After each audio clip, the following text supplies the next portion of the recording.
Plan de lectura día 15, mes 11. En Ezequiel 31 y 32 vemos una serie de elementos que se han venido repitiendo desde los capítulos anteriores en cuanto a las profecías que son pronunciadas sobre las naciones por el Señor a través de Ezequiel.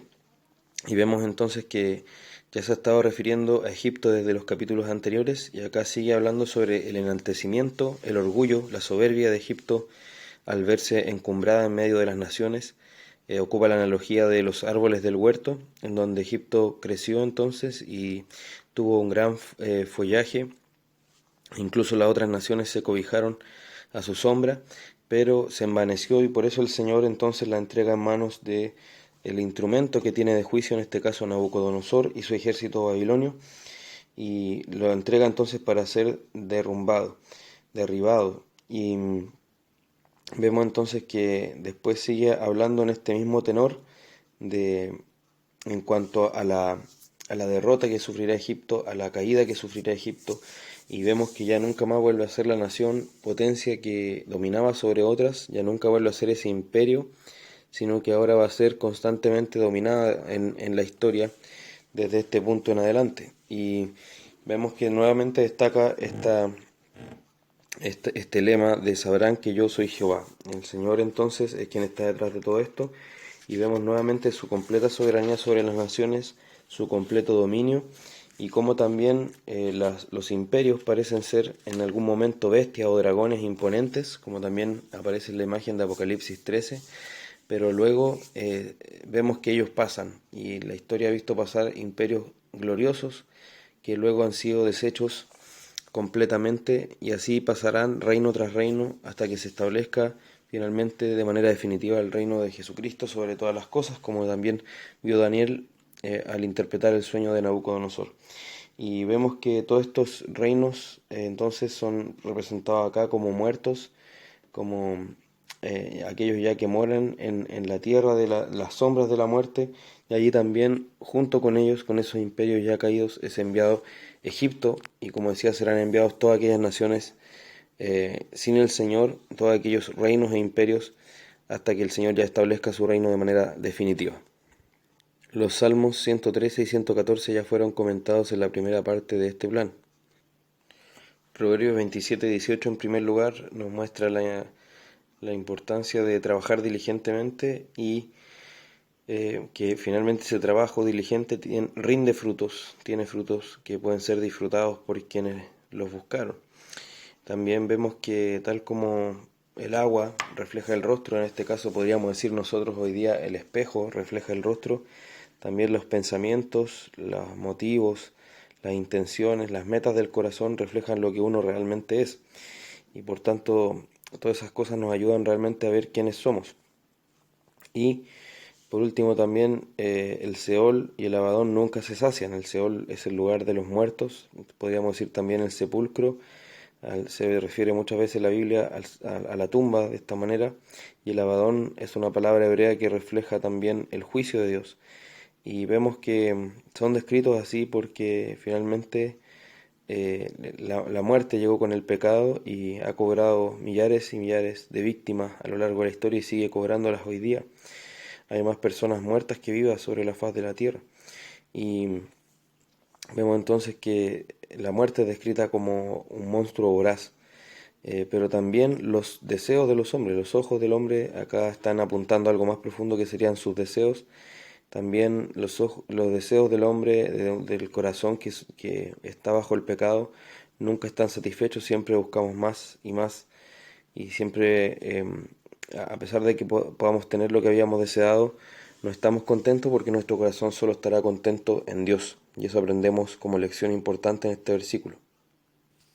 Por último, Hebreos 12, desde el versículo 14 en adelante, vemos que entonces como conclusión de lo que venía hablando, de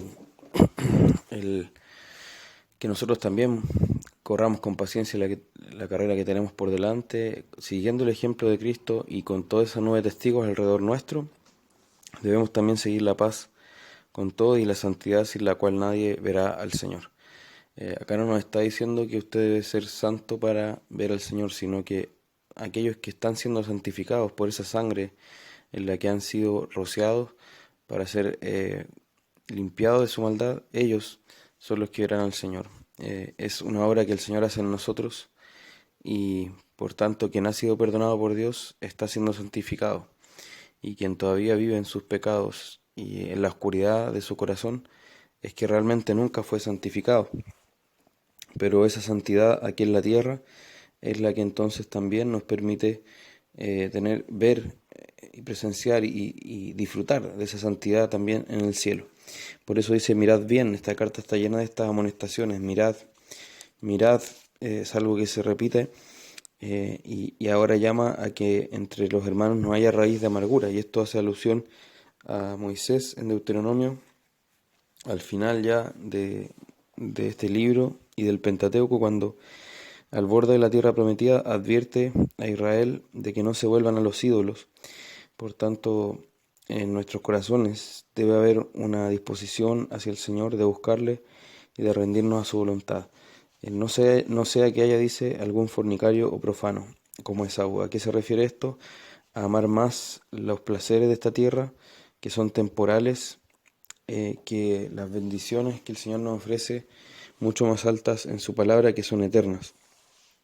Y el vivir para esos placeres temporales lo que hace es endurecer nuestros corazones, y hay un momento en que ya es tarde, y cuando el Señor viene, y eso lo podemos ver en las parábolas de las 10 vírgenes, en que ya buscan el arrepentimiento aún con lágrimas, pero fueron desechados, son desechados. Por tanto, que no haya en nosotros esta terrible situación, que no nos pase esto. Y acá nuevamente hace ya uno de los contrastes de este libro entre el Antiguo y el Nuevo Pacto. El Antiguo Pacto tuvo señales visibles, sonidos, tuvo esas manifestaciones del poder de Dios en el Sinaí, ese monte que humeaba, esa voz como trueno, que llevó al pavor a la gente, y también el mismo Moisés estaba espantado y temblando. Pero si no nos hemos acercado a ese monte de Sinaí, es otro pacto, es un nuevo pacto, pero aún ese antiguo pacto fue con gloria, y si ese antiguo pacto fue con gloria, ¿cuánto más tiene de gloria este nuevo pacto, donde ya nos acercamos no a las sombras, sino a la luz, no a las figuras y a los tipos, sino a la realidad? Y nos acercamos entonces al Dios vivo, a la Jerusalén celestial, a la compañía de muchos millares de ángeles, a la congregación de los primogénitos que están inscritos en los cielos, a Dios el juez de todos, a los espíritus de los justos hechos perfectos, es decir, incluso acá no solo menciona al Señor, sino también a los ángeles y también a aquellos que han muerto en Cristo, y por supuesto a Jesús, el mediador del nuevo pacto. A esto es lo que nos hemos acercado. Nos está dando entonces un baño de realidad, nos está diciendo, abran los ojos, esta es la realidad a la cual pertenecemos, por tanto perseveremos. Mirad nuevamente que no desechéis al que habla.